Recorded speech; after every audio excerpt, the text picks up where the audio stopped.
So moving ahead with the ordinances of Manu and reach verse 50, right? The existences beginning with Brahma and ending with those plants which occur in this terrible ever progressive transmigration of being have thus been related, right?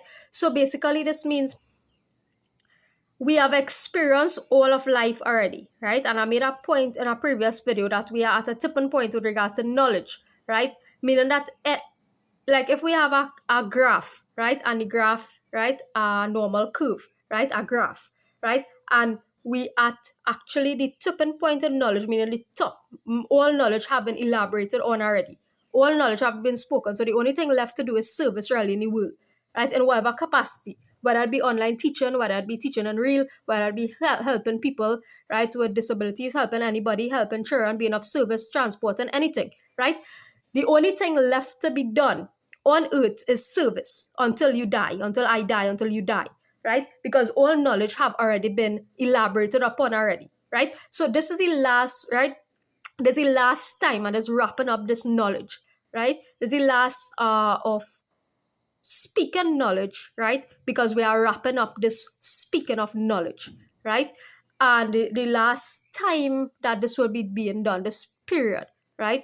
However long it lasts, this period on earth is the last time, right? That this would be these things would be being spoken because all knowledge have already been spoken, right? By somebody, right? Therefore, there's no need for anybody, right? Chosen being again, like I was saying, right? To incarnate upon the earth, to speak this or to repeat any cycles of, hey, you're traveling to the next country, right? And you're making a movie out of that person, right? And this and that and the other. This verse says and explains this, right? The existences beginning with Brahma and ending with those plants, right? Which occur in this terrible, ever progressive transmigration of being has thus been related, right? Meaning that we've moved in evolution and we've also moved backwards, right? We've moved, right? Back and forth, right?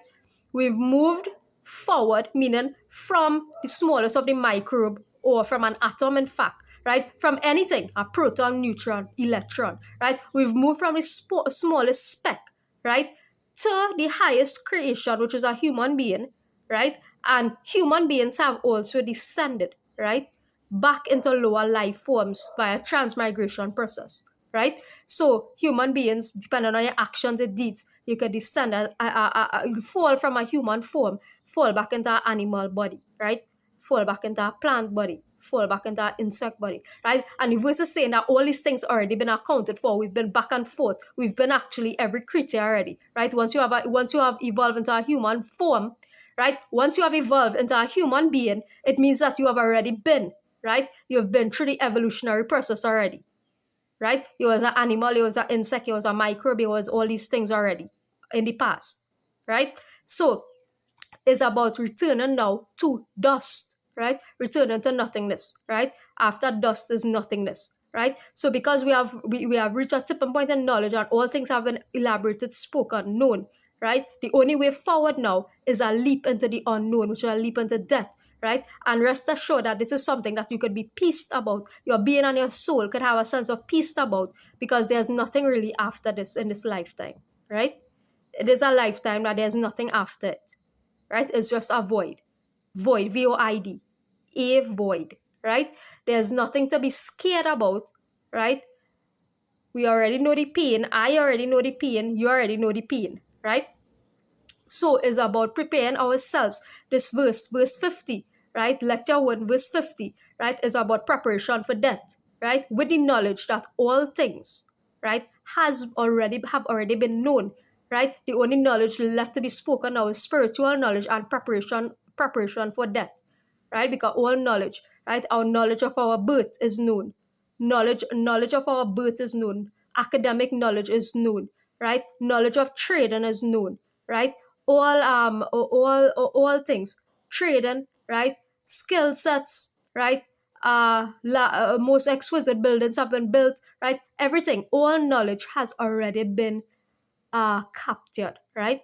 And all people have already done everything, right? That needs to be done with regards to these things, right? So the only thing left in life to do is to serve, right? Service to others, service to mankind, right? That is all that's left to be done, right? Because all knowledge already has been propagated, all knowledge have already been promoted, all knowledge have already been is already known, and all knowledge is already out there, right? Of good and evil, right? Both good and evil, right? Um, having thus created all this and me, he of unthinkable powers was again absorbed into himself, alternating a time of creation by a time of repose. For when that divine being awakes, then this world is active. When he is, and when he peacefully sleeps, then all sleeps, right?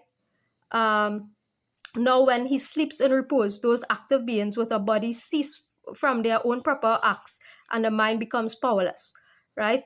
Uh, the book is about helping us now to go back into, as I say, in a state of rest, right? And the universe, right? A state of rest for the period of time that until God sees it fit, right, to recreate again, right? So going into a period of rest, right? Human beings rest, right, for the particular period of time, right, until God sees it fit to recreate again, right?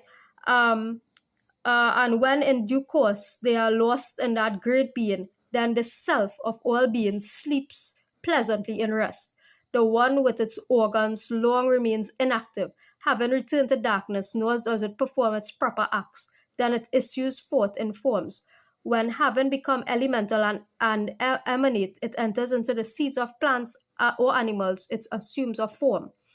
Thus he, by wakefulness and sleep, vivifies imperishable, destroys perpetually all this movable and immovable, right?